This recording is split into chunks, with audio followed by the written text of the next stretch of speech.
Hello students, good morning. चलिए start करते हैं टेंजेंट नॉर्मल का अगला लेक्चर। आज हम इस लेक्चर में 6.3 एक्सरसाइज का डिस्कशन करेंगे क्वेश्चन नंबर 8 से, है ना। चलिए स्टार्ट करते हैं क्वेश्चन नंबर 8 का डिस्कशन, है ना। क्वेश्चन नंबर 1 से लेकर के 7 तक का डिस्कशन हम कर चुके हैं, ठीक है। चलिए हम क्वेश्चन नंबर 8 से स्टार्ट करते हैं।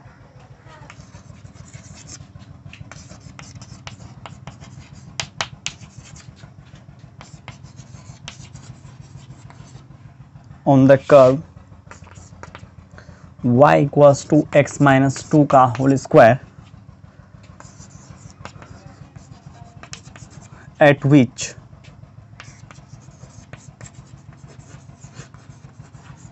the tangent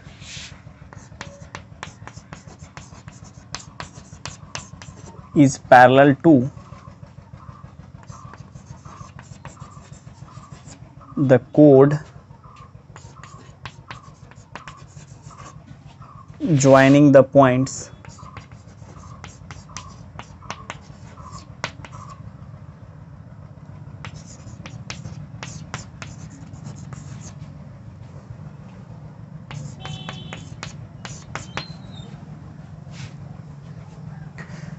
देखिए क्वेश्चन में क्या कहा जा रहा है।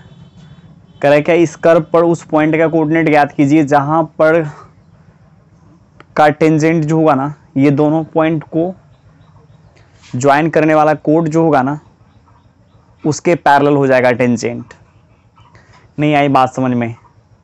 इस कर्व पर उस पॉइंट का कोऑर्डिनेट निकालना है जहां के टेंजेंट, ये दोनों पॉइंट को ज्वाइन करने वाले जो लाइन होगा ना, उसके पैरेलल आ जाएगा, ठीक है। और ये दोनों पॉइंट ऐसे ही इस कर्व का कोड है। कोड आप समझते हैं, जैसे मान लीजिए ये कर्व है और इस कर्व पर कोई दो पॉइंट आप ले लीजिए और इसको यहाँ से मिला दीजिए, है ना। तो ये जो लाइन सेगमेंट होगा ना, यही क्या कहलाएगा? कोड कहलाएगा इस कर्व का, ठीक है। तो वही इसमें कह रहा है। आप एक चीज़ यहाँ पर और भी फील कर सकते हैं, ऐसे इसको इसमें डाल दीजिए। x के जगह पर जब आप 2 डालेंगे, y की जगह पर 0, देखिए LHS इक्वल्स टू RHS आ जाएगा। तो ऐसे भी मेरे को पता चल गया ये पॉइंट इस कर्व पर लाई करेगा। 4,4 में 4,4 इस कर्व में रख करके देखिए, इसका मतलब ये हुआ x के जगह पर यदि हम 4 रखते हैं, y की जगह पर 4 रखते हैं ना, तो इक्वेशन देखिए सेटिस्फाई हो रहा है कि नहीं हो रहा है। y की जगह क्या कीजिए, 4 रख दीजिए और x की जगह 4 रखेंगे तो 4 - 2 आ जाएगा क्या, 2 का स्क्वायर 4, है ना। 4 - 4 LHS इक्वल्स टू RHS आ जाएगा। इसका मतलब ये इस कर्व पर लाई करेगा। ऐसे भी इस कर्व पर इसको लाई करना ही था, क्योंकि ये दोनों जो है ना, ये दोनों पॉइंट को जो लाइन ज्वाइन कर रहा है ना, वो इस कर्व का कोड है, ठीक है। देखिए क्वेश्चन में क्या कहना चाहता है। कह रहा है find a point on the curve at which the tangent is parallel to the कोड ज्वाइनिंग द पॉइंट्स इतना एंड इतना।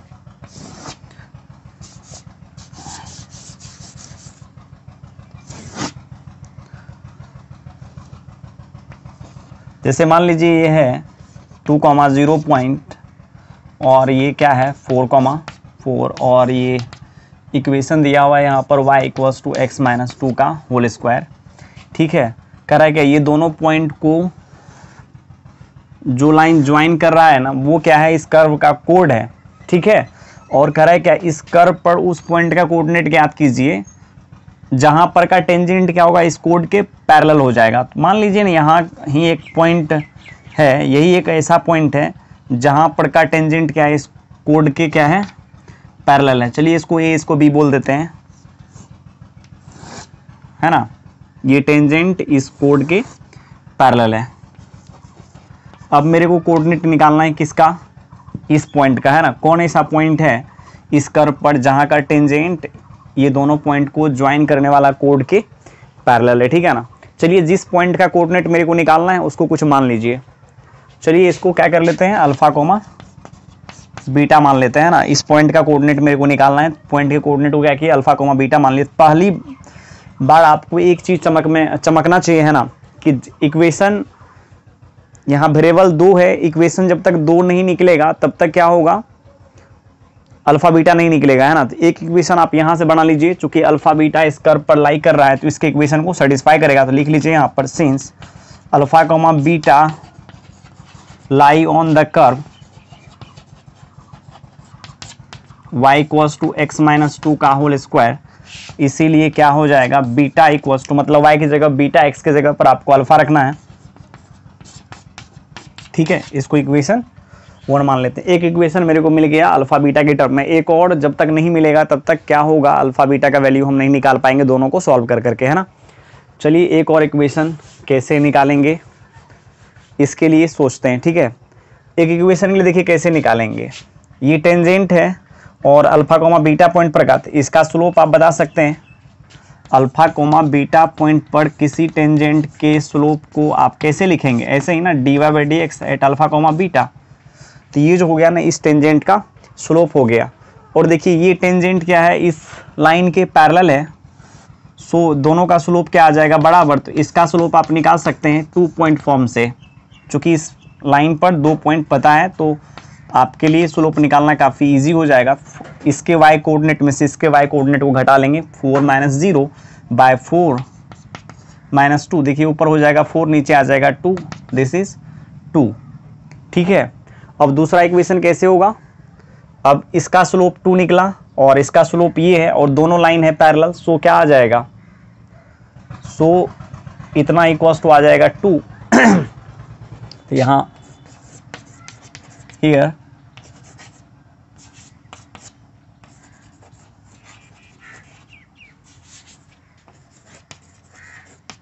tangent at alpha comma beta is parallel to the line AB, so m of tangent equals to m of AB हो जाएगा। जब दो line parallel रहता है, दोनों का स्लोप इक्वल होता है, हम स्ट्रेट लाइन चैप्टर जब इसी में है ना, पहला लेक्चर में स्ट्रेट लाइन के बारे में बता रहे थे, तो उस टाइम हम बताए थे दो लाइन पैरेलल होने पर दोनों का स्लोप क्या आ जाता है, इक्वल। अब चलिए d y by d x alpha comma beta पर किसके बराबर आ जाएगा, 2 के बराबर, इसको इक्वेशन 2 मान लीजिए। ध्यान देना है, अब मेरा टारगेट क्या है, d y by d x निकाल लेना है अल्फा कॉमा बीटा पॉइंट पर। तो कैसे निकालेंगे, तो यहाँ देखिए y इक्वल्स टू दिया हुआ है, चूँकि y इक्वल्स टू दिया हुआ है x माइनस 2 का होल स्क्वायर, तो d y by d x equals to क्या आ जाएगा, 2 इंटू एक्स माइनस 2, जब इसको डिफ्रेंशिएट करेंगे तो आ जाएगा क्या 1, और इसमें x के जगह पर अल्फ़ा और y की जगह पर बीटा रख करके इसका स्लोप निकाल लीजिए। और ये देखिए 2 इंटू, इसमें तो y का टर्म नहीं है, सो केवल x की जगह पर आपको अल्फा रखना है और इसको मान लीजिए 3, ठीक है। अब यहाँ देखिए d y by d x at alpha comma beta 2 के बराबर है और d y by d x at alpha comma beta इसके बराबर है ना, सो ये दोनों बराबर आ जाएगा। फ्रॉम 2 एंड 3 क्या आ जाएगा, 2 into alpha minus 2 equals to 2, ये दोनों कैंसिल हो जाएगा, alpha minus 2 equals to 1, alpha equals to कितना आ गया 3। अब मेरे को निकालना क्या है बीटा, बीटा कैसे निकलेगा, फ्रॉम 1।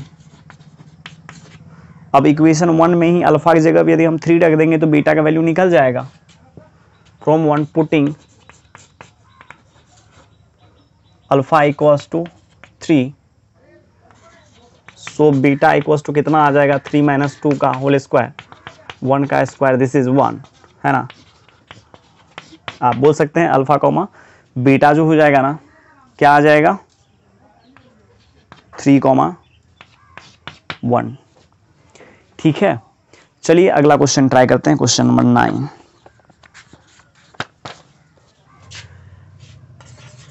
देखिए क्वेश्चन नंबर 9 में कह रहा है find the point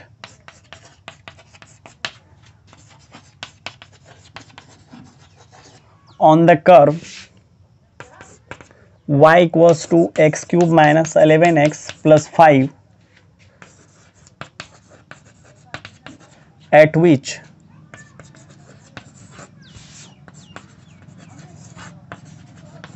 the tangent is y equals to x minus 11। देखिए क्वेश्चन में क्या कह रहा है, कह रहा है क्या इस कर्व पर उस पॉइंट का कोऑर्डिनेट ज्ञात कीजिए, है ना, जिस पॉइंट पर का टेंजेंट जो है ना ये लाइन है। नहीं आई बात समझ में?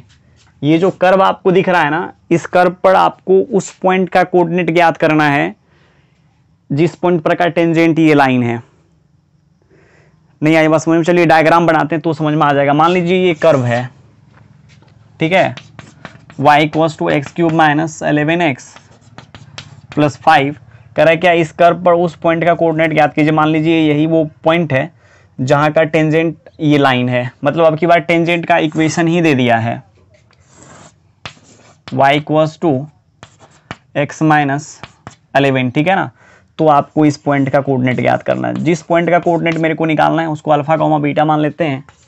ये बात हम आपको बार बार बता रहे हैं ना, जिस किसी भी पॉइंट का कोऑर्डिनेट आपको चाहिए उसको क्या कीजिए, अल्फा कॉमा बीटा मान लीजिए, ठीक है। क्वेश्चन समझ में आ गया ना? मतलब इस कर्व पर उस पॉइंट का कोऑर्डिनेट ज्ञात करना है जहां का टेंजेंट लाइन ये है, ठीक है। यहां तक कोई दिक्कत नहीं है। चलिए यहां पर अब मेरे को इस पॉइंट का कोऑर्डिनेट निकालना है। तो देखिए इस पॉइंट का जो कोऑर्डिनेट है, इसमें दो वेरिएबल है, एक अल्फा दूसरा क्या है बीटा। जब तक मेरे को दो इक्वेशन नहीं मिल जाएगा तब तक इसका हम, है ना, पॉइंट नहीं निकाल पाएंगे, इस पर हम पॉइंट नहीं निकाल पाएंगे, है ना। अल्फा और बीटा के टर्म में मेरे को दो इक्वेशन चाहिए। दो इक्वेशन हम कैसे निकालेंगे, ध्यान दीजिएगा। यहाँ पर अल्फा कॉमा बीटा देखिए इस कर्व पर और इस लाइन पर भी लाई कर रहा है। दोनों में से किसी एक इक्वेशन को आप सेटिस्फाई करा दीजिए, है ना। इसमें देखिए इसके इक्वेशन को सेटिस्फाई भी आप करा सकते हैं, इसके इक्वेशन को भी आप सेटिस्फाई करा सकते हैं। इसमें सबसे आसान सेटिस्फाई कराना है इसमें, महसूस हो रही है क्या? इसमें इसलिए है कि देखिए यहाँ पर direct beta equals to alpha minus 11 आ जाएगा, और यहाँ देखिए beta equals to alpha cube minus 11 x plus क्या आ जाएगा, अल्फा आ जाएगा प्लस 5। तो ये थोड़ा सा ज़्यादा बड़ा लग रहा है मेरे को, है ना। तो चलिए करते क्या हैं, since alpha comma beta lie on the line y equals to x minus 11, इस पर भी लाई कर रहा है तो इसके इक्वेशन को भी ये सेटिस्फाई कर सकता है। बट मेरा मन है ना, इसमें हम ज़्यादा आसानी मतलब से निकाल सकते हैं अल्फा बीटा में इक्वेशन। तो इसको ले लिए, बीटा इक्वल्स टू क्या आ जाएगा, अल्फा माइनस 11, इसको इक्वेशन 1 मान लेते हैं, ठीक है। अब यहाँ ध्यान दीजिएगा, एक इक्वेशन और आपको निकालने के लिए स्लोप का यूज़ करना पड़ेगा। ऐसे भी एप्लीकेशन ऑफ डेरिवेटिव पढ़ रहे हैं तो आप समझिए डी वाई डी एक्स कहीं ना कहीं इसमें आएगा, ठीक है ना। तो इसका स्लोप दो तरीका से आप बता सकते हैं। एक इसका लाइन का इक्वेशन पता है तब आप स्लोप निकाल सकते हैं, एक कर्व की इक्वेशन को डिफरेंशिएट कर दीजिए, अल्फा और बीटा रख दीजिए इसमें, है ना। और दूसरा क्या है, इस लाइन का इक्वेशन आपको मालूम है तो इसका स्लोप आप बता सकते हैं। इसका स्लोप निकालने के लिए आपको करना क्या पड़ेगा, देखिए सबसे पहले a x plus b y plus c equals to 0 वाले फॉर्म पर इसको लिख लीजिए। ऐसे यदि हम यहाँ पर चाहें तो आपको बोल सकते हैं y equals to m x plus c वाले लाइन में m जो होता है ना स्लोप होता है ना। जैसे बहुत सारे होशियार बच्चे यदि देख रहे होंगे तो उनको लग सकता है ऐसा कि यहाँ पर ऐसे भी तो इसका स्लोप m दिख रहा है ना, 1 दिख रहा है, ठीक है ना। तो उसके लिए कोई दिक्कत नहीं है। जो बच्चे मान लीजिए डायरेक्ट उनको ये मालूम नहीं है, यदि वो 11th अच्छे से नहीं पढ़ाई किया है ना, तो उसके लिए हम उसको बोल देते हैं पहले आप क्या करो, a x plus b y plus c equals to 0 वाले फॉर्म पर लिख लो इक्वेशन को, है ना। और उसके बाद इसका स्लोप यदि कहे निकालने के लिए तो आप सीधा सीधे लिखो सबसे पहले minus coefficient of x by coefficient of y, ठीक है। तो अब आप बता सकते हैं जब आप इसको उठा करके इस साइड ले जाएंगे तो इसका इक्वेशन देखिए कैसे बन जाएगा, x minus y minus 11 equals to 0। तो माइनस देंगे coefficient of x by coefficient of y तो 1 हो जाएगा, आप कीजिएगा, है ना। मतलब यहाँ चलिए यहाँ लिख देते हैं, here m of x minus y minus 11 equals to 0 is कितना, 1, ठीक है। अब देखिए इस लाइन का स्लोप भी 1 है और एप्लीकेशन ऑफ डेरिवेटिव का यूज करके जो स्लोप निकाले हैं तो ये आया है। तो इसका मतलब ये दोनों तो इक्वल हो जाएगा ना, एक ही लाइन का ये भी स्लोप है ये भी स्लोप है, इसीलिए बोल सकते हैं हियर। सो आप बोल दीजिए dy by d x at alpha comma beta equals to 1, इसको इक्वेशन 2 मानिए। अब ये कैसे निकलेगा, ये तो बिल्कुल भी सोचने वाली बात नहीं है क्यों? क्योंकि dy बाई डी एक्स निकाल करके मतलब कर्व की इक्वेशन को डिफरेंशिएट कर करके है ना, उसमें x की जगह अल्फा, y की जगह बीटा मेरे को रखना है, ठीक है। चूंकि y इक्वल्स टू देखिए दिया हुआ है x cube minus 11x plus 5, तो d by d x equals to कितना आ जाएगा 3x स्क्वायर माइनस 11, और d by d x at alpha comma beta देखिए कितना आ जाएगा 3 अल्फा स्क्वायर माइनस 11, है ना। इसको इक्वेशन 3 मान लेते हैं, फ्रॉम 2 एंड 3, समझे क्या? फ्रॉम 2 एंड 3 क्या आ जाएगा 3 alpha square minus 11 equals to 1, तो 3 अल्फा स्क्वायर इक्वल्स टू कितना आ जाएगा 12 आ जाएगा, और अल्फा स्क्वायर इक्वल्स टू आ जाएगा 4। जब आप अल्फा का वैल्यू निकालेंगे तो प्लस माइनस आ जाएगा 2, ठीक है, प्लस माइनस 2 आ जाएगा। अब मेरे को क्या करना है, अल्फा निकल गया, बीटा निकालना है, ठीक है, बीटा निकालना है मेरे को। तो क्या करेंगे हम इस इक्वेशन में फ्रॉम 1,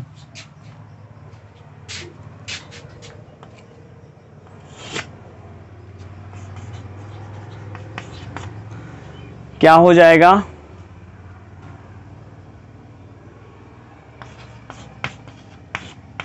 अल्फा की जगह पर 2 डालिए, बीटा का वैल्यू निकाल लीजिए। अल्फा की जगह पर यदि आप 2 डालेंगे तो बीटा हो जाएगा क्या -9, और इसके जगह पर जब आप -2 डालेंगे तो आ जाएगा क्या -2 माइनस 11 माइनस 13।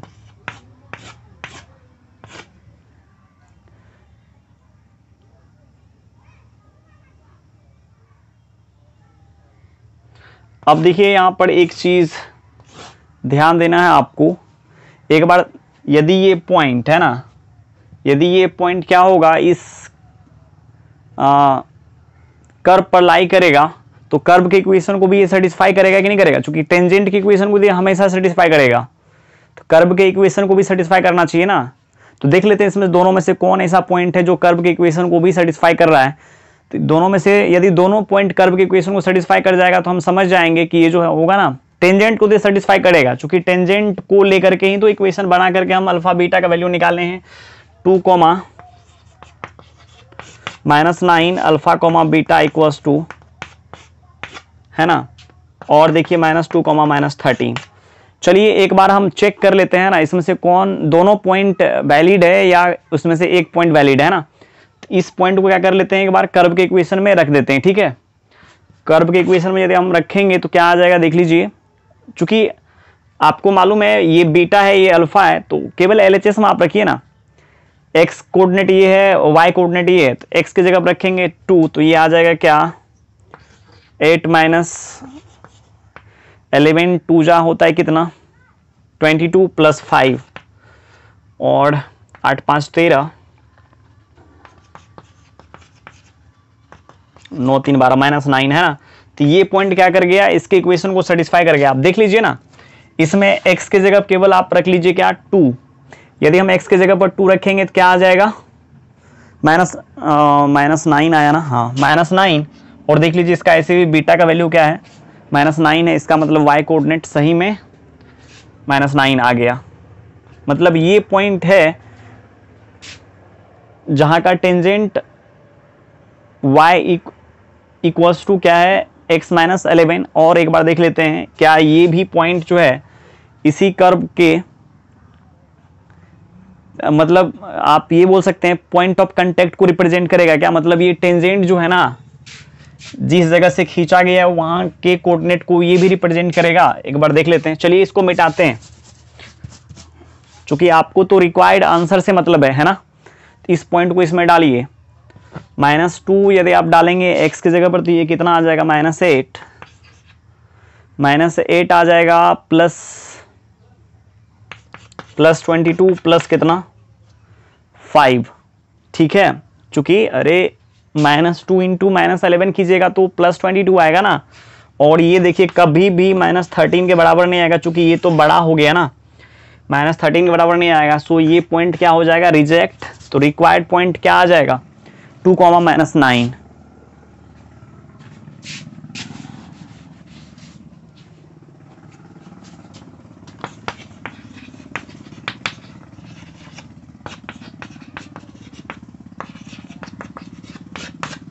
ठीक है ना। ऐसे यहाँ स्पेस नहीं था, स्पेस नहीं होने की वजह से जो हम चेक किए हैं ना उसको मिटा दिए हैं। आप वीडियो बन रहा है ना तो आप चाहें तो 2 बार 3 बार देख करके इस चीज़ को समझ सकते हैं कि ये दोनों पॉइंट को क्या किया हम, इस लाइन को हमेशा सेटिस्फाई करेगा, चूंकि लाइन की इक्वेशन और स्लोप के कंसेप्ट को यूज करके हम इक्वेशन को सॉल्व करके लाए हैं अल्फा और बीटा का वैल्यू, तो स्वाभाविक है इसके इक्वेशन को ये हमेशा सेटिस्फाई ही करेगा। अब देखिए कर्व के इक्वेशन को भी सेटिस्फाई करेगा, तब ना हम समझेंगे कि ये जो है ना सच में कर्व और टेंजेंट का पॉइंट ऑफ इंटरसेक्शन है। ठीक है, ये तो मिल गया कर्व और पॉइंट टेंजेंट का पॉइंट ऑफ इंटरसेक्शन, ठीक है ना। ये नहीं, क्योंकि कर्व के इक्वेशन को सेटिस्फाई नहीं कर रहा है, इसका मतलब ये कर्व पर का पॉइंट ही नहीं है। मतलब तब ये पॉइंट कहाँ का है, टेंजेंट पर का पॉइंट है ना। मतलब इधर इधर कहीं लाई करेगा, बट जहाँ पर कर्व और टेंजेंट है ना टच कर रहा है एक दूसरे को, वहाँ का पॉइंट ये नहीं है। ठीक है, चलिए अगला क्वेश्चन ट्राई करते हैं। Question number 10।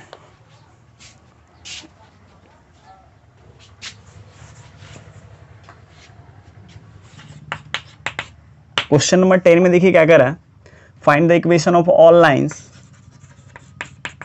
Find the equation of all lines having slope -1 that are the tangents to the curve y equals to 1/x-1। देखिए क्या कहना चाहता है ये क्वेश्चन, कह रहा है क्या इस कर्व पर है ना वो तमाम लाइंस का आप मेरे को इक्वेशन बताइए, है ना, जिनका स्लोप क्या है -1 है। ऑलरेडी पहले से गिवन है स्लोप इसका, ठीक है ना, उस लाइन का। मतलब इस कर्व के है ना वो तमाम टेंजेंट्स का क्या निकालना है आपको इक्वेशन, है ना, जिनका स्लोप क्या है -1 है। y इक्वल्स टू देखिए क्या है x-1, ये कर्व दिया हुआ है और मान के चलिए कर्व जो है ना यही है। सबसे पहले किसी भी लाइन के इक्वेशन को निकालने के लिए हम आपको बता दिए मिनिमम रिक्वायरमेंट जो होना चाहिए ना, स्लोप और पॉइंट, है ना। एक पॉइंट जब तक कर्व पर पता नहीं रहेगा और जब तक उसका स्लोप मेरे को मालूम नहीं रहेगा तब तक उसका इक्वेशन हम नहीं निकाल पाएंगे। ठीक है, इस पर देखिए इसका स्लोप मेरे को मालूम है, स्लोप -1 ऑलरेडी दे रखा है और कर्व है y इक्वल्स टू 1/x-1। जब तक इसका इस टेंजेंट पर एक पॉइंट मालूम नहीं हो जाएगा तब तक हम इसका इक्वेशन नहीं निकाल पाएंगे। देखिए पॉइंट कहाँ पर हम निकाल सकते हैं, जहाँ पर कर्व और ये टेंजेंट इंटरसेक्ट कर रहा है, मतलब पॉइंट ऑफ कांटेक्ट का पॉइंट निकालना इजी है, क्योंकि जितना भी तभी हम क्वेश्चन किए हैं ना सब में क्या किए हैं पॉइंट ऑफ कांटेक्ट ही निकालना। इधर का पॉइंट तो आप सोच भी नहीं सकते निकालने के लिए, कोई कुछ दिया हुआ ही नहीं है ना। आप यदि पॉइंट निकालेंगे भी तो पॉइंट ऑफ कांटेक्ट पर का ही आप निकाल सकते हैं। ऐसा यहाँ बोला नहीं है कि पॉइंट ऑफ कांटेक्ट पर का ही पॉइंट आपको निकालना है, बस ये सीधा सीधी बोल दिया कि इस कर्व पर वो तमाम टेंजेंट का इक्वेशन आप मेरे को बताइए जिनका स्लोप क्या है -1 है ना। तो चलिए यही मान लेते हैं टेंजेंट है और इसका स्लोप -1 है। जब तक इसका पॉइंट इस पर पॉइंट नहीं निकलेगा, है ना, तो आप ऐसे मान लीजिए जब तक इसके पॉइंट ऑफ कांटेक्ट का कोऑर्डिनेट हम नहीं निकाल लेते हैं तब तक हम, है ना, इसका इक्वेशन नहीं निकाल पाएंगे। तो अब इसका स्लोप दिया हुआ है, इनडायरेक्ट वे में भी आप इसका स्लोप बता सकते हैं। कैसे? dy/dx at alpha comma beta, ठीक है, since alpha comma beta lie on the curve y equals to 1/x-1, so क्या आ जाएगा बीटा इक्वल्स टू 1/α-1। ठीक है, इक्वेशन 1 मेरे को मिल गया। दूसरा इक्वेशन के लिए क्या करना है, dy/dx at alpha comma beta जो होगा ना -1 के बराबर आ जाएगा। ये हो गया दूसरा इक्वेशन। क्यों? क्योंकि ये भी इसी लाइन का स्लोप है, ये भी इसी लाइन का स्लोप है, दोनों क्या आ जाएगा बराबर। ठीक है, अब मेरे को निकालना है dy/dx at alpha comma beta, चूंकि y इक्वल्स टू है 1/x-1, तो dy/dx देख लीजिए क्या आ जाएगा -1/x-1 का क्या होल स्क्वायर, और dy/dx का वैल्यू निकाल लीजिए अल्फा कोमा बीटा पर, तो क्या आ जाएगा -1/α-1 का होल स्क्वायर। ठीक है, यहाँ तक आपको समझ में आ गया होगा। केवल x की जगह पर क्या कीजिए, अल्फा रख लीजिए। ठीक है, इसको इक्वेशन मान लेते हैं 3। अब फ्रॉम 2 and 3 क्या आ जाएगा, देख लीजिए। इसका वैल्यू आप यहाँ निकालें -1/α-1 का होल स्क्वायर। तो फिर क्या करें इसके लिए, इतना इक्वल्स टू हो जाएगा -1, माइनस से माइनस कट गया तो α-1 का whole square equals to 1, α-1 equals to +-1। चूंकि जैसे ही ये स्क्वायर उठा करके LHS में आप RHS में ले जाएंगे तो प्लस माइनस आ जाएगा 1, है ना। और चलिए अल्फा का वैल्यू देखिए क्या आएगा। एक बार इस 1 को जब इस 1 को उठा करके आप इस साइड लाएंगे तो निकलेगा आपको 2 और 0। क्यों, क्योंकि एक बार प्लस का साइन यदि हम लेंगे, इस 1 को उठा करके इस साइड ले जाएंगे तो 1 + 1 कितना आ जाएगा 2, है ना। और फिर एक बार माइनस का साइन लेंगे तो आ जाएगा 0। अब चलिए मेरे को इक्वेशन 1 का ज़रूरत है अभी। फ्रॉम 1 क्या है, बीटा इक्वल्स टू 1/α-1। तो अल्फ़ा आपको मालूम है, बीटा निकालना है अल्फ़ा 0। अल्फ़ा जब 0 रखेंगे तो बीटा आ जाएगा -1। और बीटा यदि आप क्या रखें, अल्फ़ा यदि 2 रखेंगे तो बीटा कितना आ जाएगा 1। ठीक है, यहाँ तक समझने में कोई तकलीफ तो आपको नहीं हुई ना। मतलब क्या, इस कर्व पर 2 ऐसा पॉइंट होगा, है ना, जहाँ पर का टेंजेंट का स्लोप कितना आ जाएगा -1। अब इक्वेशन ऑफ टेंजेंट लिखना है आपको। इक्वेशन ऑफ टेंजेंट्स कर दीजिए, इज क्या हो जाए r। 2 पॉइंट आपको मालूम है ना, एक 0, -1, एक 2, 1, है ना। चलिए 0, पहले -1 के कंसेप्ट को लगा करके, है ना, इसका इक्वेशन निकाल लेते हैं। तो क्या आ जाएगा, y - y1 की जगह देख लीजिए क्या है -1, m × m - 1 × x - 0। तो y + 1 इक्वल्स टू -x, इसको उठा के इस साइड कर लीजिए तो x + y + 1 इक्वल्स टू आ जाएगा क्या 0। उसके बाद 2, 1 कंसेप्ट यूज करके x कोऑर्डिनेट हो जाएगा 2, y कोऑर्डिनेट 1। अरे आप जानते हैं ना, किसी मतलब स्ट्रेट लाइन का इक्वेशन निकालने के लिए जब उस पर एक पॉइंट तथा उसका स्लोप मालूम रहेगा, कितना आसान है। पॉइंट पता है मेरे को, स्लोप पहले से ऑलरेडी गिवन है। ठीक है, चलिए यहाँ हम ऐसे लिख देते हैं, आपको ज़्यादा समझ में आएगा। ये भी है आपको मालूम और ये भी। ये मत सोचिएगा कि एक पॉइंट का 2 कोऑर्डिनेट कैसे हो सकता है, ऐसा नहीं है ये। ठीक है ना, अरे 2 मतलब ऐसा हो सकता है ना। मान लीजिए कर्व यदि ऐसे होता, ऐसे होता तो आप समझिए ना, 2 जगह ये क्या किया, कट किया होगा। समझ में आया क्या, या नहीं तो कोई ज़रूरी है कि यही टेंजेंट होगा। स्लोप जब 2 लाइन पैरेलल रहता है तब भी तो दोनों का स्लोप बराबर आता है ना। तो इस पॉइंट का भी कोऑर्डिनेट ही हो सकता है। 2, 1 मान लीजिए इसका है तो 0, -1 इसका होगा, और ये दोनों के दोनों टेंजेंट क्या होगा, पैरेलल हो जाएगा। ठीक है, अब चलिए y1 देख लीजिए कितना, 1 m × m - 1 है, x - x1 2। एक मिनट मैं देख लेता हूँ दिख रहा है कि नहीं।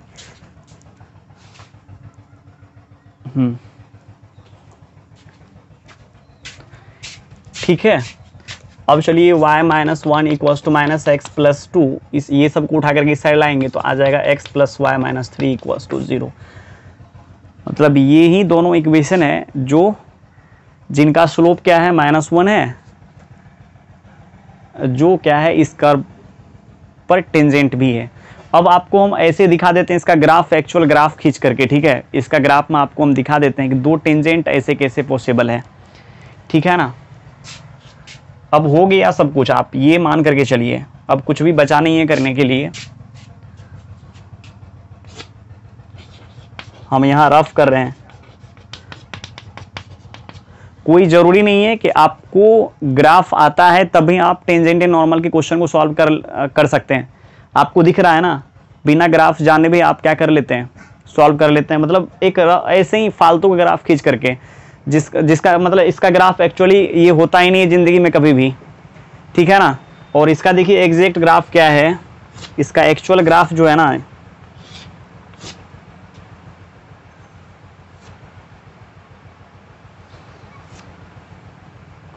तो आप मान करके चलिए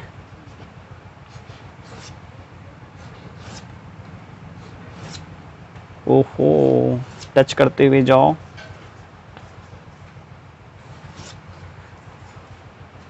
है ना, यही वो टेंजेंट है जो क्या है, ये दोनों कर्व जिनका स्लोप -1 है। ये दोनों कर्व पड़ा है और जिनका स्लोप क्या है, -1 है।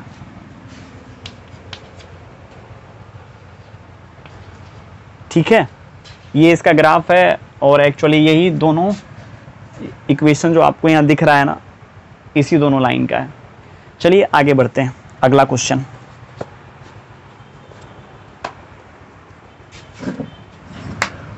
क्वेश्चन में देखिए क्या है, find the equation of all lines.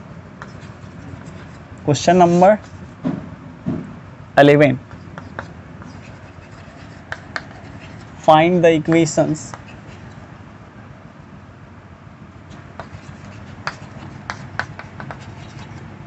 of all lines having slope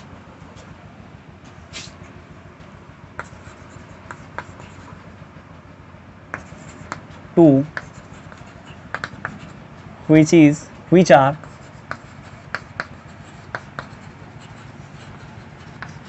the tangents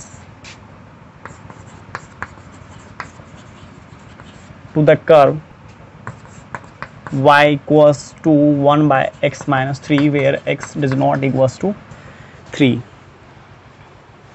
देखिए क्वेश्चन में क्या करा, find the equation of all lines having slope two which are tangents to the curve, इतना। ठीक है ना, कह रहा है क्या, इस कर्व पर, है ना, वे तमाम टेंजेंट्स की इक्वेशन को आपको फाइंड आउट करना है जिनका स्लोप क्या है, 2 है। बस पॉइंट निकल जाएगा तो इक्वेशन निकाल लेंगे। ठीक है ना, मतलब अब ये नहीं है कि इसका जो है ना ग्राफ मेरे को जब तक मालूम नहीं रहेगा तब तक इसका इक्वेशन मतलब हम ये नहीं निकाल पाएंगे। आप रफ स्केच कीजिए ना, इसका जो ग्राफ है ना, रफ ग्राफ खींचिए इसका। चलिए मान लेते हैं इसका ग्राफ यही है, ये जो ग्राफ खींचे ना यही है, और पॉइंट ऑफ कांटेक्ट आपको निकालना है, मान लीजिए अल्फा कॉमा बीटा है और इसी लाइन का स्लोप दे रखा है 2। क्या इतना आपको समझ में आया? चूंकि आपको इसलिए समझ में आना भी चाहिए, अभी तो इतना सारा क्वेश्चन हम स्ट्रेट लाइन के ऊपर किए हैं, इसमें भी कि हम टेंजेंट एक स्ट्रेट लाइन को रिप्रेजेंट करता है, टेंजेंट का इक्वेशन हम तब निकाल पाएंगे जब उस पर एक पॉइंट पता रहेगा और उसका स्लोप पता रहेगा। यहाँ देखिए इसका स्लोप पता है, पॉइंट पता नहीं है, पॉइंट निकाल लेंगे। ठीक है ना, पॉइंट निकलेगा तभी इसका इक्वेशन हम निकाल पाएंगे। और ऐसा ऐसा हम बहुत सारा क्वेश्चन कर चुके हैं, है ना, ऐसे आपसे ये हो जाना चाहिए। चलिए फिर भी हम बना देते हैं। ठीक है, y equals to 1 by x minus 3। ठीक है, तो चलिए हम अब मतलब रफ में ऐसे कर देते हैं, क्योंकि आपको पता है अल्फा बीटा इस कर्व पर लाई कर रहा है तो इसके इक्वेशन को सेटिस्फाई करेगा। तो बीटा इक्वल्स टू क्या आ जाएगा, 1 बाय अल्फा माइनस 3। इसको इक्वेशन 1 मान लेते हैं और इसको इसका स्लोप आप दूसरे तरीका से एप्लीकेशन ऑफ डेरिवेटिव मेथड से, है ना, इनडायरेक्ट वे में ऐसे भी दे सकते हैं। अल्फा कोमा बीटा क्या हो जाएगा इसका स्लोप इस लाइन का, तो dy by d x at alpha comma beta जो हो जाएगा ना 2 के बराबर आ जाएगा। इक्वेशन 2 हो गया ये, चूँकि y इक्वल्स टू दिया हुआ है क्या, x-1 बाई एक्स माइनस 3, तो dy बाई डी एक्स कितना आ जाएगा, -1 बाई एक्स माइनस 3 का होल स्क्वायर, और dy by d x at alpha comma beta point पर इसका स्लोप क्या निकल जाएगा, अल्फा माइनस 3 का होल स्क्वायर। इसको इक्वेशन 3 मान लीजिए। फ्रॉम 2 एंड 3 क्या हो जाएगा, फ्रॉम 2 एंड 3 क्या हो जाएगा,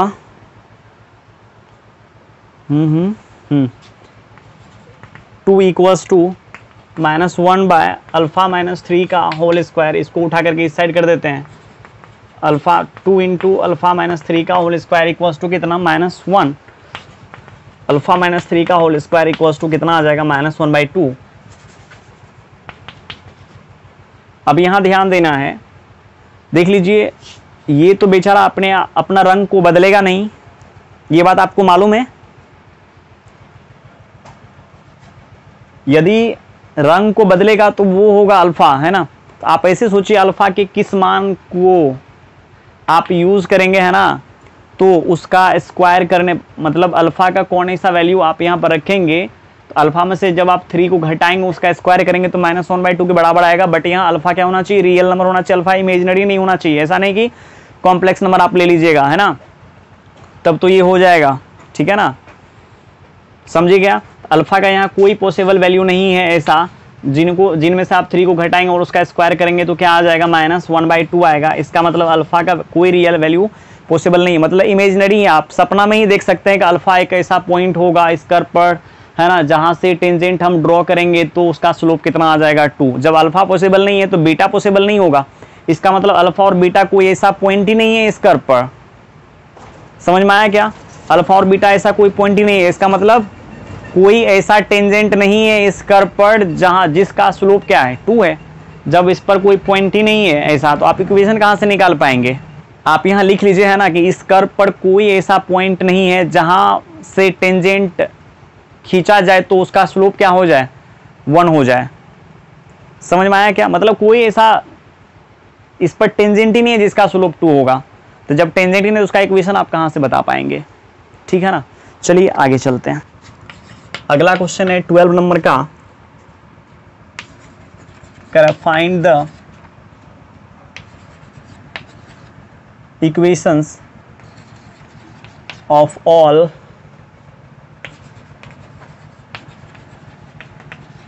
lines having slope 0 which are tangent to the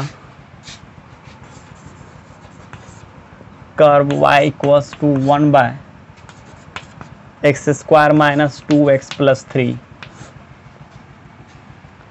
देखिए यहाँ पर भी आपको यही बोला जा रहा है ना, इस कर्व पर उस पॉइंट का मतलब इस कर्व पर, है ना, वे तमाम टेंजेंट्स का इक्वेशन आपको निकालना है जिनका स्लोप क्या है 0। ठीक है, मान लीजिए कर्व यही है और इसका स्लोप ऑलरेडी पहले से गिवन है 0, और इसका स्लोप आप जानते हैं dy/dx भी होता है। लेकिन जब तक आपको पॉइंट नहीं निकलेगा तब तक आपको ये कैसे पता चलेगा कि किस पॉइंट पर आपने टेंजेंट खींचा तो उसका स्लोप 0 आ गया। तो इसीलिए आपको यहाँ पॉइंट भी फाइंड आउट करना मोस्ट ज़रूरी है ना। अब देखिए ये भी 0 के बराबर, ये भी 0 के बराबर, है ना, मतलब नहीं, ये भी इसी लाइन का स्लोप है, ये भी इसी लाइन का स्लोप है, तो इसका मतलब ये दोनों बराबर आ जाएगा 0 के। आप यहाँ लिख सकते हैं dy/dx at alpha comma beta equals to 0। देखिए अभी हम कोई सिस्टमेटिकल वे से क्वेश्चन को सॉल्व नहीं कर रहे हैं ना, ये आप खुद से कर सकते हैं। जैसे हम लिखे थे तभी गिवन, है ना, since alpha comma beta lie on the curve इतना, सो इसकी इक्वेशन को ये क्या करेगा, सेटिस्फाई करेगा। बीटा की जगह पर आपको रखना है, वाई की जगह बीटा रखना है, एक्स की जगह पर अल्फ़ा रखना है। समझ में आया क्या, फिर एक इक्वेशन आप बना लीजिएगा वहाँ से। तो यहाँ आ जाएगा, देखिए बीटा इक्वल्स टू क्या 1/α² माइनस 2α प्लस 3। आप ये समझ करके चलिए कि हम आपको हिंट्स कर रहे हैं, ठीक है ना, कैसे सॉल्व करना है। y इक्वल्स टू है 1/x² माइनस 2x प्लस 3। और हम आपको बार बार बोलते आ रहे हैं ना कि एप्लीकेशन ऑफ डेरिवेटिव आप पढ़ रहे हैं मेरे से, तो डिफ्रेंशिएशन हम आपको ऑब्वियसली पढ़ाए होंगे। तो डिफ्रेंशिएट करने के लिए आपको आता है, तब हम एप्लीकेशन ऑफ डेरिवेटिव आपको पढ़ा रहे हैं ना। तो हम आप यहाँ पर डायरेक्ट डिफ्रेंशिएट कर देते हैं। आप समझ जाइएगा कि डायरेक्ट डिफ्रेंशिएट मतलब कैसे हो करके आ गया, ठीक है। ये आ जाएगा 2x minus 2/x² minus 2x plus 3 का होल स्क्वायर। आप कीजिएगा, है ना, इतना ये आएगा DC। हम क्या किए, u/v लगाते हैं यहाँ पर, इसको छोड़ते हैं, इसको डिफ्रेंशिएट करते हैं, है ना, फिर इसको डिफ्रेंशिएट करते हैं, इसको छोड़ते हैं, बाय नीचे का स्क्वायर करते हैं। और हम जब इसको छोड़ते हैं, इसको डिफ्रेंशिएट करते हैं, वो हो जाता है 0 माइनस, यही होगा ना, बाय नीचे का स्क्वायर, ठीक है। अब निकाल लेते हैं dy/dx का वैल्यू अल्फ़ा कोमा बीटा पर, तो ये आ जाएगा -2 × alpha minus 1/, alpha square minus 2 alpha plus 3 का होल स्क्वायर फ्रॉम 1 क्या आ जाएगा, -2 into alpha minus 1 by alpha square minus 2 alpha plus 3 का whole square equals to 0। Alpha equals to कितना आ जाएगा, 1। अब देखिए अल्फा इक्वल्स टू 1 आ गया, तो बीटा इक्वल्स टू यदि आपको निकालना रहेगा तो 2 को, इक्वेशन 2 को याद कीजिए ना, फ्रॉम 2, तो बीटा इक्वल्स टू कितना आ जाएगा, 1 by 1 minus 2 plus 3, 1 minus 2 plus 3, this is 1 by 2। ठीक है, तो इस पॉइंट का कोऑर्डिनेट मेरे को क्या हो गया, निकल गया, क्या निकला, alpha 1 beta 1 by 2। Equation of required tangent